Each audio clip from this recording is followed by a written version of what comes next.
So Indian Railway का वो historic day today.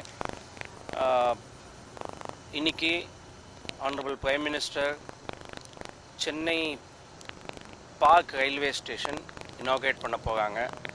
உங்களுக்கு தெரியும் sir, ABSS Amrit Bharat station scheme கீழே இந்தியா முழுவதும் 1340 ரயில்வே ஸ்டேஷன் அடாப்ட் பண்ணி அதுக்கு வேர்ல்ட் கிளாஸ் இன்ஃப்ராஸ்ட்ரக்சர் கொண்டு வரணும் சொல்லி பல ரயில்வே ஸ்டேஷனுக்கு பல ஃபண்ட்ஸ் ஒதுக்கி அதுவும் அப்கிரேஷன் ஒர்க் நடந்து பல ரயில்வே ஸ்டேஷன் இம்ப்ளிமெண்டேஷன் கூட வந்துச்சு. இந்த திட்டம் பார்த்திங்கன்னா டிசம்பர் 2022 இந்த திட்டம் அமலுக்கு வந்துச்சு.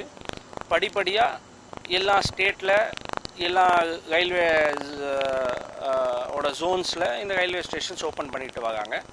இன்றைக்கி பார்த்திங்கன்னா சின்ன சேலம், குன்னூர், குறிப்பாக சென்னை பூங்கா railway station Amrit Bharat station ஸ்கீமில் கிட்டத்தட்ட 14.93 crore rupees ஒதுக்கி ரீடெவலப் ஆகி இன்னைக்கு இனாகரேட் ஆக போகுது. மக்கள் மத்தியில் ரொம்ப நல்ல வரவேற்பு. எல்லா ஸ்டேஷனில் அப்டேஷன் இருக்குது. வேர்ல்ட் கிளாஸ் ஃபெசிலிட்டி இந்த ஸ்டேஷன்ஸில் கொண்டு வராங்க sir. Amrit Bharat station scheme என்னென்னா, entry point, exit point, lift, escalators, digital announcement, digital banners, long platform, waiting areas, பேசஞ்சர்ஸ்க்கு குடிநீர் இருக்கட்டும், ஃபுட் இருக்கட்டும், இது எல்லாம் வேர்ல்ட் கிளாஸ் ஃபெசிலிட்டிஸ் இந்த ஸ்டேஷன்ஸில் கொண்டு வராங்க. அது பேர் தான் அம்ரித் பாரத் ஸ்டேஷன் ஸ்கீம்.